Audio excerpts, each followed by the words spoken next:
I actually thought about making this video back when episode 11 dropped, but I'm glad I waited for the finale because it delivered so perfectly on the consistent themes of season 2. So much that I actually liked it more than season 1 finale. It was that good. So throughout the season, a lot of people were waiting for a massive mass casualty type event or spectacle like season 1. But this season's main goal wasn't external chaos. Instead, the writers focused on the internal. After beautifully establishing the characters in season 1, this time the writers go deeper into their personal lives, their flaws and their relationships, and that become the real climax of this season.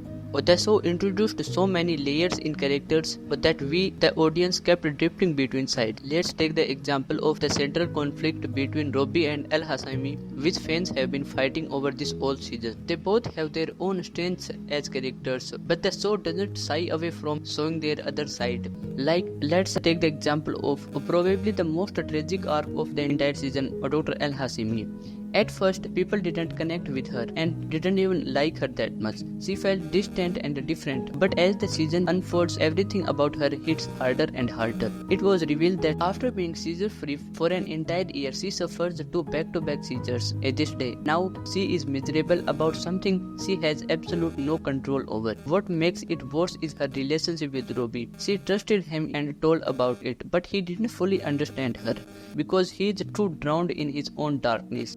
But then we have Dr. Rob. He was the hero in season 1, the guy we all rooted for. But in season 2, we see the connection, how the ER has broken him. There is that scene with Mohan that explains everything. Robbie admits that he had a dream. He wanted a family and a house by the age of 50. But look at him now. He has nothing. His life is so empty that Dr. Abbott is his primary emergency contact.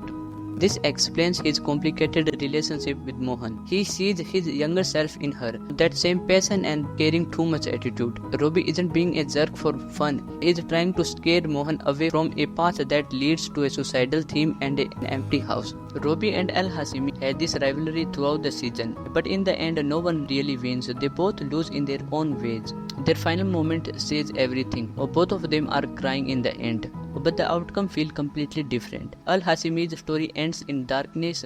Meanwhile, Robbie's ending, while still being painful, carries a small glimpse of light. There's this quiet sense that he's not going to give up. Somehow he'll keep going. And this theme of correct and flawed characters run through the entire season.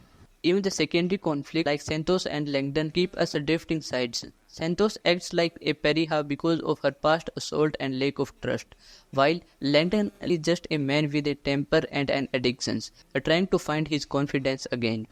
But in the middle of this old sadness and depression, the show also gives us growth, turning Ogilvy into an unlikable, almost asshole-like Gunner into a genuinely human and sympathetic character is just a brilliant writing, and that's the main strength of this show.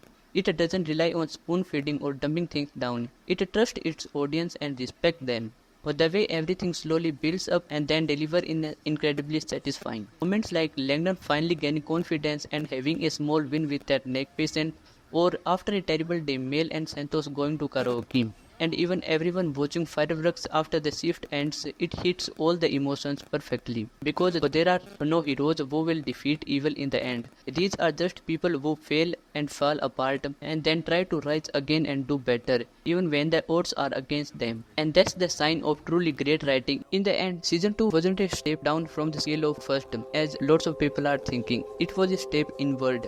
It traded mass casualties for internal ones, giving us a more grounded and human continuation with that same high-level writing we have come to expect. It's a masterclass in character writing. It's going to sweep the Emmys again this year, and it deserves every single one.